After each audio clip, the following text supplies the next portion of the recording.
Ballot paper से चुनाव करवा, और जहां पे जिस सीट पे मोदी को लगता है कि मुझे यहां से कोई नहीं हरा सकता, मैं उसे वहां से हरा के दिखाऊंगा। बैलेट पेपर से चुनाव कराए, मैं दे रहा हूं।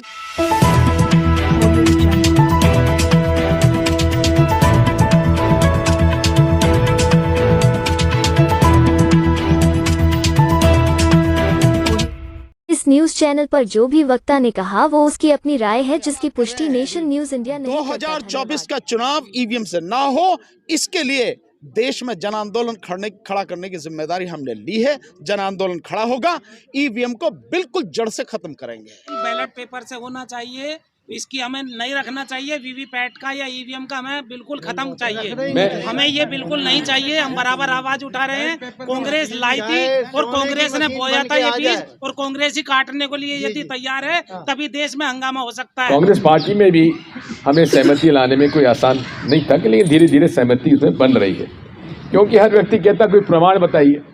अब इससे प्रमाण का कैसे हो सकता है जब तक कि मशीन हमको ना दो, और मशीन हाथ लगा नहीं सकती। मशीन हाथ लगाने के लिए वो तैयार नहीं है।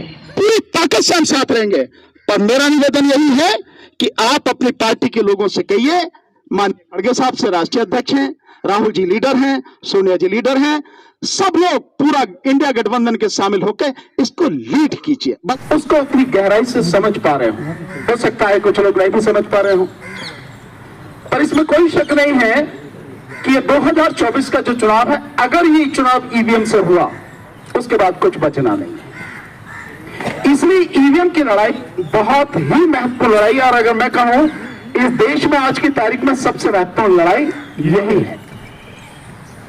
आदरणीय दिग्विजय सिंह जी, जिनको अभी डॉक्टर साहब ने एक संरक्षक के रूप में रहने का प्रस्ताव किया है, अच्छी बात है। तो मेरा एक निवेदन है, क्योंकि वो मुख्यमंत्री रहे हैं मध्य प्रदेश के और कांग्रेस पार्टी के बहुत ही मजबूत और वरिष्ठ नेता, मुझे सौभाग्य कि उनके सामने ही कहने का मौका मिला है। ये 3 राज्यों की हार जिसके बाद आपने ईवीएम पर सवाल शुरू किए हैं, इसका सबसे बड़ा नुकसान तो कांग्रेस को हुआ है। कांग्रेस पार्टी पूरी की पूरी इकट्ठी होकर इस आंदोलन को लड़ती क्यों नहीं है, लीड क्यों नहीं करती है?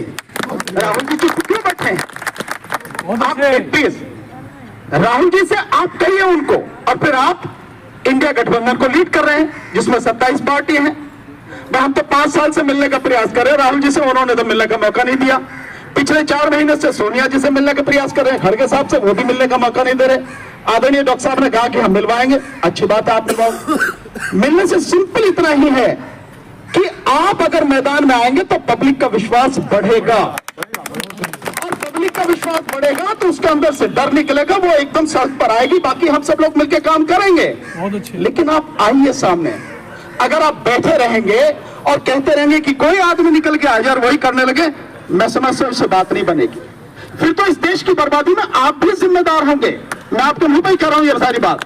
कांग्रेस पार्टी ये ना समझे, ये इंडिया गठबंधन की पार्टी ये ना समझे कि वो इस देश की बर्बादी की जिम्मेदार नहीं होंगी अगर ईवीएम को नहीं हटाएगा। तो आप सब लीड कीजिए ना आके, हम सब आपके साथ में हैं। हम तो ऑलरेडी 10 तारीख को प्रेस कॉन्फ्रेंस करके इस आंदोलन को शुरू कर चुके हैं। लगातार पूरे देश से लोगों के फोन आ रहे हैं, लगातार लोग जुड़ रहे हैं। पूरी ताकत से हम साथ रहेंगे, पर मेरा निवेदन यही है कि आप अपनी पार्टी के लोगों से कहिए, माननीय खड़गे साहब से राष्ट्रीय अध्यक्ष हैं, राहुल जी लीडर हैं, सोनिया जी लीडर हैं, सब लोग पूरा इंडिया गठबंधन के शामिल होकर इसको लीड कीजिए। बस मेरा इतना ही निवेदन है। Thank you. बहुत बहुत धन्यवाद सिंह जी।